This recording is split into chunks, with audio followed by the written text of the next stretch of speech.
Friends వీడియోలో మనం 20,000 budget నుంచి 30,000 బడ్జెట్లో ఏ మొబైల్ కొనాలి అనే దాని గురించి మాట్లాడదాం. సో ప్రోస్ అండ్ కాన్స్ అనేవి మొత్తం చెప్తాను. సో ఫస్ట్ మొబైల్ గురించి మాట్లాడినట్టు అంటే 20,000 దగ్గర స్టార్ట్ చేద్దాం. దానిలో ఐక్యూవాలా Z9S అని దొరుకుద్ది.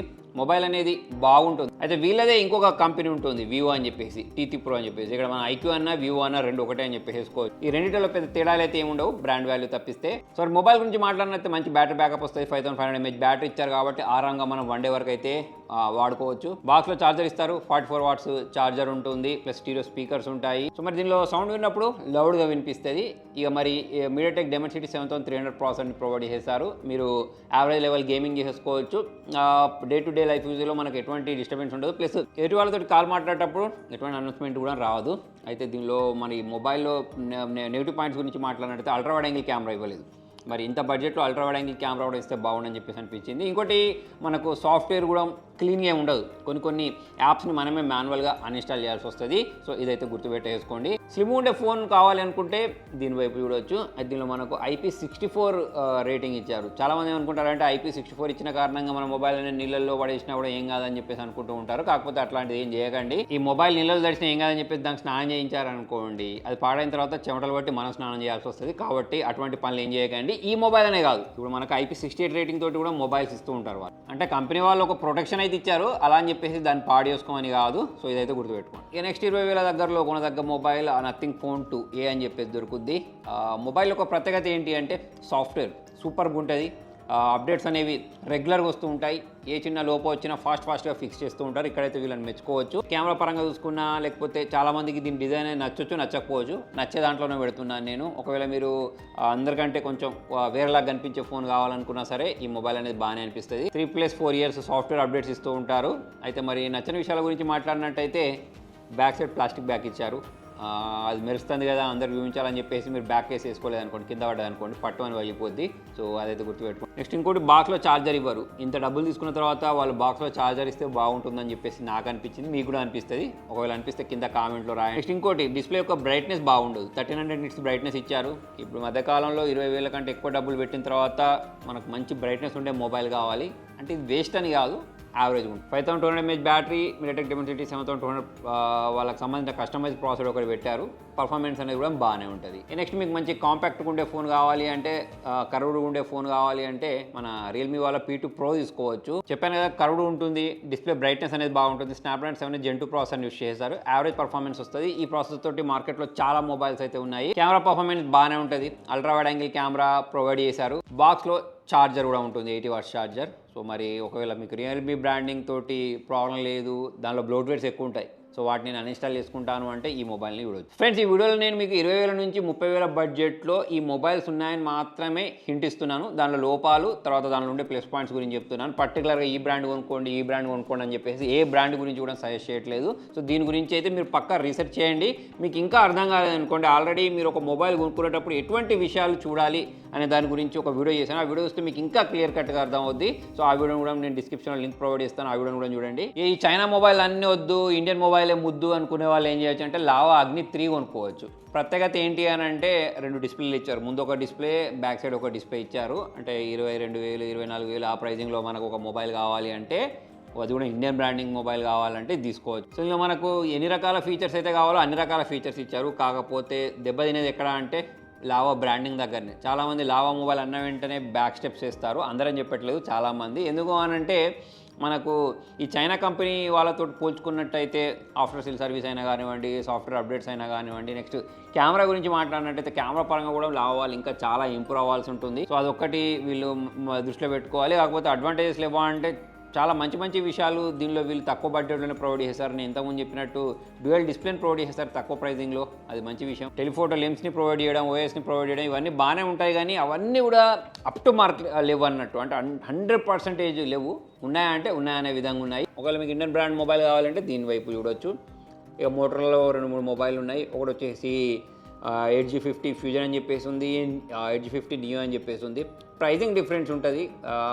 మీరు ఈ 2 మొబైల్స్లో అంటే 20,000 కొనుక్కుంటారా, లేకపోతే ఇంకో 2,000, 3,000, 4,000 ఎక్కువ పెట్టుకుని ఫ్యూజన్ కొనుక్కుంటారా అనేది మీ ఇష్టం. ఒక దాంట్లో కర్వ్ డిస్ప్లే ఉంటుంది, ఒక దాంట్లో కర్వ్ డిస్ప్లే ఉండదు. ఇదైతే గుర్తుపెట్టేసుకోండి. వీళ్ళ దాంతో ప్రాబ్లం ఏంటి అంటే అంటే IP68 రేటింగ్ ఇస్తారు, ఇంకా తక్కువ బడ్జెట్ ఉండే వైర్లెస్ ఛార్జింగ్ సపోర్ట్ ఇస్తారు. అవి వాడమనుకోండి మనము ఆ వైర్లెస్ ఛార్జింగ్ ఉన్న దానికోసం మనం ఎక్కువ డబ్బులు పెట్టడం అనవసరం అని చెప్పేసి అయితే నాకు అనిపిస్తూ ఉంటుంది. ఎందుకంటే ఇప్పుడు నా దగ్గర ఒకటి ఐఫోన్ ఉంది, ఇంకోటి సామ్సంగ్ S23 అల్ట్రా ఉంది, ఇంకా వేరే వైర్లెస్ ఛార్జింగ్ సపోర్ట్ చేసే మొబైల్స్ నేను చాలానే వాడు. నా వైర్లెస్ ఛార్జర్లు కూడా ఉన్నాయి, అయినా కూడా నేను వైర్లెస్ ఛార్జింగ్ పెట్టడం చాలా తక్కువ. దానికి రీజన్ ఏంటి అంటే అంత ఫాస్ట్గా ఛార్జ్ కావు, ఎక్కువ ఫాస్ట్గా ఛార్జ్ చేసేవి కూడా ఉంటాయి, కాకపోతే ఎక్కువ డబ్బులు పెట్టాల్సి వస్తుంది. కాబట్టి సపరేట్గా ఏం చేస్తామంటే మనం ఇలా కేబుల్ తోటి కనెక్ట్ చేసుకొని ఛార్జ్ చేసుకుంటూ ఉంటాం కాదు, నేనైతే అలా ఉంటాను. మరి మీరు ఉంటారా లేదా కూడా కింద కామెంట్లో రాయొచ్చు. ఈ మోటోలా మొబైల్స్ గురించి మాట్లాడినట్టయితే లైట్ వెయిట్గా ఉంటాయి, అలానే లైట్గా అప్డేట్స్ ఇస్తూ ఉంటాయి. అప్పుడోసారి అట్లా లైట్గా అప్డేట్స్ ఇస్తూ ఉంటాయి. వీళ్ళు చెప్తారు 3 years మేజర్ అప్డేట్స్ ఇస్తాం, 4 years పాటు సెక్యూరిటీ ప్యాచ్ అప్డేట్స్ ఇస్తామంటారు, కానీ తొక్కిస్తారు. అంత ఫాస్ట్గా అయితే ఏమి ఇయ్యరు, అడపదడప అప్డేట్ ప్రొవైడ్ చేస్తూ ఉంటారు. ఇక మేజర్ అప్డేట్ గురించి మాట్లాడినట్టయితే ఇక మనం అప్పటిదాకా మొబైల్ వాడేసి కొత్త మొబైల్ కొనుక్కుంటాం. సో అలా ఉంటుంది వీళ్ళ అప్డేట్ పరిస్థితి. ప్లస్ కెమెరా కూడా ఏదో అప్ టు మార్క్ ఏమి ఉండదు. ఇక సాఫ్ట్వేర్ పరంగా చూసుకున్నట్టయితే ఇక పర్లేదు నాకు బాగానే అనిపిస్తూ ఉంటుంది. ఓవరాల్ చూసుకున్నట్టయితే మరి మోటోలా మొబైల్ కావాలంటే దీన్ని కూడా Edge 50 అని చెప్పి కూడా దొరుకుద్ది, Snapdragon 7+ Gen 1 ప్రాసెసర్ తోటి. సో అది కూడా పర్లేదు. అయితే ఈ మొబైల్స్ అనేవి మొన్నటిదాకా ఆఫర్స్ ఉండేవి సారా, ఆఫర్స్లో చాలా తక్కువ ధరకు దొరికినాయి. అప్పుడప్పుడు వీళ్ళు సడన్గా ఆఫర్స్ పెట్టి తీసేస్తూ ఉంటారు. సో ఆఫర్స్ పెట్టినప్పుడు మీకు తెలియాలనుకోండి, మన Telugu tech tube deals Telegram channel ఉంటుంది. ప్లస్ ఈ మొబైల్కి సంబంధించిన బయింగ్ లింక్స్ కూడా నేను దానిలోనే పోస్ట్ చేస్తాను. అలా కాకుండా ఇక్కడ కింద డిస్క్రిప్షన్లో కూడా మీకు దీనికి సంబంధించిన బయింగ్ లింక్స్ కనిపిస్తాయి, దాన్ని క్లిక్ చేసి కూడా మీరు కొనుక్కోవచ్చు. ఇక దాని తర్వాత పోకో బ్రాండింగ్లో కూడా 2 మొబైల్స్ ఉన్నాయి, Poco X6 Pro, Poco F6 అని చెప్పేసి. పోకో X6 Pro గురించి మాట్లాడినట్టయితే నాకైతే ఆల్రౌండర్ మొబైల్ లాగా అనిపిస్తుంది. కాకపోతే ఒక్క విషయం తప్పిస్తుంది, ఏంటంటే ట్రస్ట్ ఇష్యూ. ఈ మొబైల్ కొనుక్కున్న తర్వాత పాడైపోయింది అనుకోండి, ఇక మీరు కింద కామెంట్లో వేసుకుంటూ ఉంటారు. కాబట్టి ఈ మొబైల్ని ఇక ఎట్ యువర్ ఓన్ రిస్క్ మీరు తీసుకోండి. ఇదే కాదు, మనకు OnePlus మొబైల్స్ కూడా ఉంటాయి. OnePlusలో కూడా మనకు OnePlus Nord 4 అని చెప్పేసి ఒక మొబైల్ దొరుకుతుంది, OnePlus Nord CE4 అని చెప్పేసి మొబైల్ దొరుకుతుంది. OnePlus Nord 4 గురించి మాట్లాడినట్టయితే దీన్ని రికమెండ్ చేయొచ్చు, చాలా మంచి mobile. Actually Poco X6 Pro గురించి మాట్లాడతాను కదా, దీని గురించి దాని గురించి మాట్లాడదాం. పోకో X6 Pro గురించి మాట్లాడినట్టయితే MediaTek Dimensity 8300 ప్రాసెసర్ ప్రొవైడ్ చేశారు. మీరు గేమింగ్ చేసుకుంటారా, లేకపోతే మల్టీ టాస్కింగ్ చేసుకుంటారా, అటువంటి విషయాలలో మీరు ఎటువంటి ఇబ్బంది పడరు. డిస్ప్లే కూడా బాగుంటుంది, IR బ్లాస్టర్ ఉంటుంది, ఫాస్ట్ ఛార్జింగ్ సపోర్ట్ ఉంటుంది, బాక్స్లో ఛార్జర్ ప్రొవైడ్ చేస్తారు. ఇవన్నీ మంచి విషయాలే. కాకపోతే మొబైల్లో చెప్పాను కదా ట్రస్ట్ ఇష్యూ ఉంది, మదర్ బోర్డ్ ఇష్యూస్ వస్తాయని చెప్పేసి. సో కాబట్టి ఎట్ యువర్ ఓన్ రిస్క్ మీరు దీన్ని తీసుకోవచ్చు. కెమెరా పర్ఫార్మెన్స్ కూడా అంత అప్ టు మార్క్ ఏమి ఉండదు. అలానే వీళ్ళ దాంట్లోనే పోకో F6 అని చెప్పేసి ఒక మొబైల్ ఉంటుంది. ఒకవేళ మీరు గేమింగ్ కోసమే ఒక మొబైల్ కావాలి, కెమెరా యావరేజ్ ఉన్నా పర్లేదు అనుకునే వాళ్ళైతే ఈ మొబైల్ వైపు వెళ్ళదు. అయితే ఇంతకుముందు చెప్పుకుంటూ ఆపాను కదా, OnePlus Nord 4 అని చెప్పేసి దొరుకుతుంది. 5500 mAh బ్యాటరీ ఉంటుంది, 100 వాట్ ఛార్జింగ్ ఉంటుంది, మంచి డిస్ప్లే ఉంటుంది, బ్రాండ్ వాల్యూ ఉంటుంది. ఒకప్పుడు బ్రాండ్ వాల్యూ బాగుండే, ఇప్పుడు కొంచెం తగ్గింది. దానికి రీజన్ ఏంటి అంటే వీళ్ళు అప్డేట్స్ ఇస్తారు, అప్డేట్ చేసుకున్న వెంటనే మొబైల్లో గ్రీన్ లైన్ ఇష్యూస్ వస్తున్నాయని చెప్పేసి చాలామంది కంప్లైంట్ ఇస్తున్నారు. మరి అందరి మొబైల్లో జరగకపోవచ్చు, కాకపోతే అదృష్టం మంచి లేదనుకోండి, అటు పన్ను తిన్న పన్నీర్ గుద్దట చూసినావా. సో అట్లాంటిదే మనకు కూడా ఎదురే అవకాశాలు ఉన్నాయి. కాబట్టి ఈ మొబైల్ కూడా ఎట్ యువర్ ఓన్ రిస్క్ కొనుక్కోవచ్చు. Snapdragon 7 Gen 3 ప్రాసెసర్ని యూస్ చేశారు. 1.5K డిస్ప్లే ఉంటుంది, డిస్ప్లే బ్రైట్నెస్ అనేది బాగుంటుంది, అవుట్డోర్లో ఇండోర్లో వాడుకోవచ్చు. కెమెరా పర్ఫార్మెన్స్ కూడా బాగుంటుంది, సాఫ్ట్వేర్ ఎక్స్పీరియన్స్ కూడా బాగుంటుంది. చెప్పాను కదా గ్రీన్ లైన్ అది ఒకటి అయితే ఉంటుంది. నెక్స్ట్ ఇంకోటి రియల్మీ వాళ్ళ రియల్మీ GT60 ఉంటుంది. నాకు ఒకవేళ OnePlus వద్దు అనుకుంటే ఇది కొనుక్కోవచ్చు. కాకపోతే GT60 అనేది OnePlus Nord 4 అంత కెమెరా పర్ఫార్మెన్స్ ఇవ్వకపోయినా సరే బాగానే ఉంటుంది. ప్లస్ డిజైన్ కూడా కొంచెం నాకు ఓల్డ్ కనిపిస్తూ ఉంటుంది. కెమెరా పర్ఫార్మెన్స్ యావరేజ్ ఉంటుంది, 5500 mAh బ్యాటరీ ఉంటుంది, ఫాస్ట్ ఛార్జింగ్ సపోర్ట్ ఉంటుంది 120 వాట్ది. సో ఆ విధంగా చూసుకున్నట్టయితే మనకు 30,000 లో బడ్జెట్లో ఇది కూడా మంచి మొబైలే. నాకు మంచి కెమెరా సెంట్రిక్ ఫోన్ కావాలి అంటే రియల్మీ వాళ్ళ 12 Pro Plus మొబైల్ కొనుక్కోవచ్చు. దీన్ని మొన్నటిదాకా ఆఫర్లు నడిచినప్పుడు ఈ మొబైల్ అనేవి అన్నీ తక్కువ ధర దొరికాయి, చెప్పాను కదా. ఇప్పుడైతే కొంచెం రేట్ అటు ఇటు ఉండొచ్చు. అయితే మీకు 20 నుంచి 30,000 మధ్యలో అయితే దొరుకుతాయి. Snapdragon 7 Gen 2 ఉంటుంది, 5000 mAh బ్యాటరీ ఉంటుంది. కాకపోతే దీనిలో వీళ్ళు యూజ్ చేసిన టెలిఫోటో లెన్స్ కారణంగా, వాళ్ళ కెమెరా పర్ఫార్మెన్స్ కారణంగా, ఆప్టిమైజేషన్ కారణంగా మొబైల్లో ఫొటోస్ అయితే బాగా వస్తాయి. మనకు ఈ బడ్జెట్లో ఒక మంచి కెమెరా సెంట్రిక్ ఫోన్ కావాలంటే దీన్ని కొనుక్కోవచ్చు. ఇంకొంచెం మీరు బడ్జెట్ ఎక్కువ పెంచుకుంటారంటే ఒక 2 మొబైల్ ఉన్నాయి.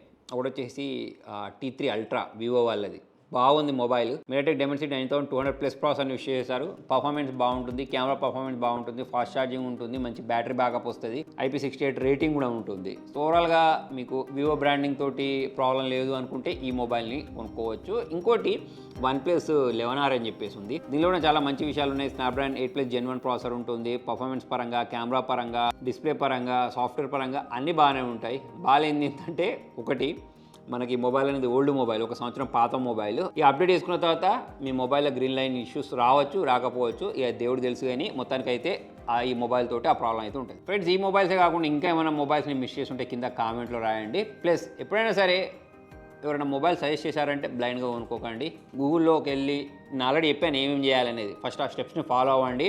డిస్క్రిప్షన్లో ఉన్న లింక్లో ఉన్న వీడియోని చూస్తే మీకు అర్థమైపోద్ది ఏం స్టెప్స్ ఫాలో అవ్వాలనేది. ఎప్పుడైనా సరే సొంత రీసెర్చ్ చేసి అప్పుడు మాత్రమే మొబైల్ కొనుక్కోండి. Thank you.